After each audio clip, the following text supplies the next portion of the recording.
So we live in a world where we are constantly bombarded with information, from the news to social media to advertisements to assignments from school and work. And it's a beautiful thing because we move quickly and we learn very fast. But at the same time, sometimes it might feel like the only constant is our relationship with ourselves. And the thing about our relationship with ourselves is that just like any other relationship, it requires nurturing and attention and listening and time. And listening, attention, time, stillness, that's what meditation is all about. Meditation is a powerful tool for calming your nervous system, for interrupting negative chains of thought, creating a more positive mindset, and for being more emotionally resilient in a fast and fierce world. The National Institute of Mental Health published an article that outlines the body's stress response mechanism. So, a long time ago, we developed the ability to quickly respond to danger. Our brain would tell our nervous system to release hormones that would send the blood from our vital organs into our arms and legs so we could either fight a competitor or flee the situation of danger. That's a really, really valuable function that we have as humans that's allowed us to survive. But the issue is that many of us today, despite the fact that we're living relatively sedentary and predictable lives, are living in states of chronic stress. It's taxing on our nervous system. It's taxing on our energy in general. There was a study done by Yale, Columbia, and University of Oregon, which looked at the regions of your brain that are activated when you're meditating versus groups that do not meditate. They found that both during meditation and in resting periods for experienced meditators, they had more activity in the regions of their brain that are responsible for emotional processing, for focusing, attention, for emotional regulation, cognitive control, and then found less activity in the centers of the brain that are responsible for the stress response. The same regions that are activated during aggression, cravings, impulsive behavior. And in the control group, the non-meditators, they found the inverse. More activity in the regions responsible for stress response.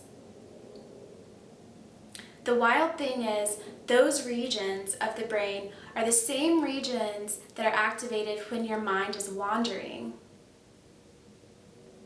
Now, your mind wandering isn't typically thought of as a stressful situation. However, when your mind is wandering, you're not grounded in the present moment. You're either visiting an experience from the past or you're envisioning something for the future. But when you're grounded in the present moment, your analytical mind doesn't have to be charged. You are sensing.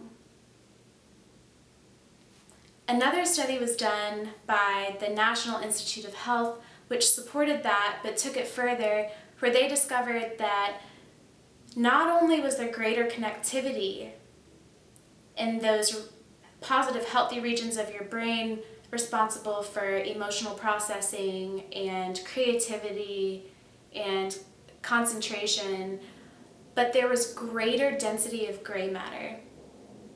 Meaning that not only did they have greater connections in those regions of their brain, but that practice of meditation had literally physically changed their brain. Considering that stress response is linked to conditions like ADD and depression, Alzheimer's, anxiety, even substance abuse. It's really profound to know that not only is meditation an effective treatment for those disorders, but meditation can change your brain in a way that makes you less susceptible for having mental health issues. But the thing is that most of us do not want to face our crazy monkey minds. As children, we're raised to be put in timeout and think about things that we've done for punishment. We're conditioned to believe that sitting with only our thoughts is negative. We have external stimuli everywhere we go. It's uncomfortable. In fact, one study that was done by Harvard and the University of Virginia Department of Psychology looked at college students, and they first asked them to rate the pleasantness or how unpleasant certain external stimuli were. So, beautiful photographs versus an electric shock. And they then said, if you could pay $5 to either experience the positive stimuli or to avoid the negative stimuli, would you?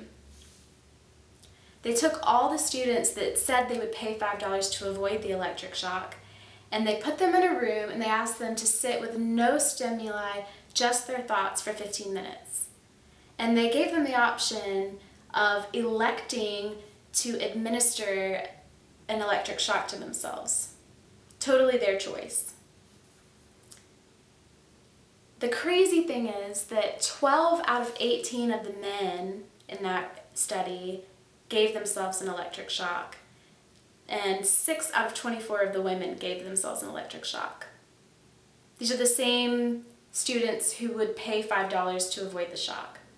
So we would rather experience a negative stimuli than no stimuli at all, just our thoughts. But the thing is that meditation is not about observing your wandering mind. It's about grounding yourself in the present moment through the full sensory experience of that moment. And by doing so, your mind is not in the past and not in the future. The thing is, we already all know how to meditate. If you've ever been outside when a massive storm comes in, there's thunder and a change in the smell in the air, and it's so sensory that it makes you pause for a moment. Your mind is not thinking about anything. You are simply there. Or if you've ever loved someone and you've held them and you're not talking and you're not doing anything, you're simply being with them. Your mind is still. That is meditation.